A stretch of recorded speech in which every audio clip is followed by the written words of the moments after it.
संभोगाबद्दल एक महत्त्वाचा प्रश्न अनेकदा सर्वांच्या मनात येतो. संभोगानंतर काय करावे आणि काय करू नये?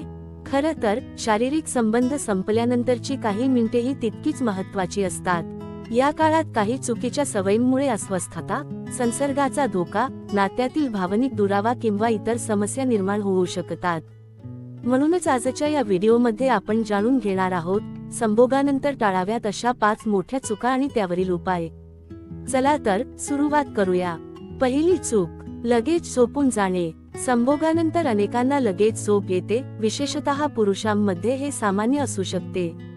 पण लगेच पाठ फिरवून झोपून जाण्यापेक्षा काही मिनिटे एकमेकांशी बोलणे, जवळ बसणे किंवा मिठी मारणे नात्यातील भावनिक जवळीक वाढवण्यास मदत करू शकते. अनेक जोडप्यांना अशा छोट्या गोष्टींमुळे एकमेकांशी अधिक जोडलेले वाटते. दुसरी चूक, स्वच्छतेकडे दुर्लक्ष करणे. संभोगानंतर जननेंद्रियांची सौम्य स्वच्छता ठेवणे चांगली सवय मानली जाते. यामुळे जननेंद्रिय स्वच्छ राहण्यास मदत होते. मात्र अतिशय कडक साबण, सुगंधी उत्पादने किंवा वारंवार आतून स्वच्छ करण्याच्या पद्धती टाळाव्यात, कारण त्यामुळे जननेंद्रियांच्या त्वचेचा नैसर्गिक समतोल बिघडू शकतो. त्याऐवजी स्वच्छ कोमट पाणी किंवा सौम्य साबणाचा वापर करावा. असामान्य वेदना, जळजळ किंवा स्त्राव जाणवल्यास डॉक्टरांचा सल्ला जरूर घ्यावा. तिसरी चूक, शरीराकडे दुर्लक्ष करणे. संभोगानंतर थोडंसं पाणी पिणं, शरीराला आराम देणं आणि शांत होण्यासाठी काही मिनिटे घेणं फायदेशीर ठरू शकतं. विशेषतः जर थकवा जाणवत असेल तर शरीराला विश्रांती देणं महत्त्वाचं आहे. लगेच कुठलेही अवजड काम सुरू करू नये. चौथी चूक, लगेच मोबाईलमध्ये किंवा इतर कामांमध्ये गुंतणे. आजकाल अनेक जण संबंधानंतर लगेच मोबाईल हातात घेतात किंवा टीव्ही पाहू लागतात. पण त्याऐवजी काही मिनिटे एकमेकांशी संवाद साधणे, एकमेकांचे अनुभव शेअर करणे किंवा प्रेमाने वेळ घालवणे यामुळे नात्यात विश्वास आणि आपुलकी वाढवण्यास मदत होऊ शकते. पाचवी चूक, वेदना किंवा अस्वस्थता दुर्लक्षित करणे.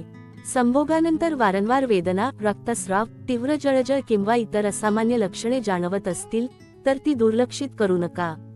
अशा वेळी स्वतः उपचार करण्याऐवजी स्त्रीरोगतज्ञ किंवा संबंधित डॉक्टरांचा सल्ला घेणे महत्त्वाचे आहे.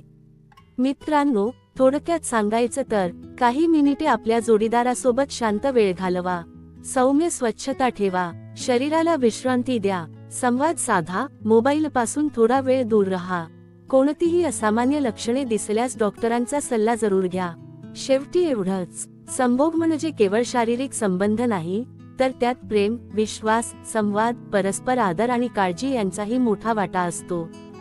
संबंधानंतरच्या काही चांगल्या सवयी तुमचं वैवाहिक जीवन अधिक निरोगी, आनंदी आणि समाधानकारक बनवण्यास मदत करू शकतात.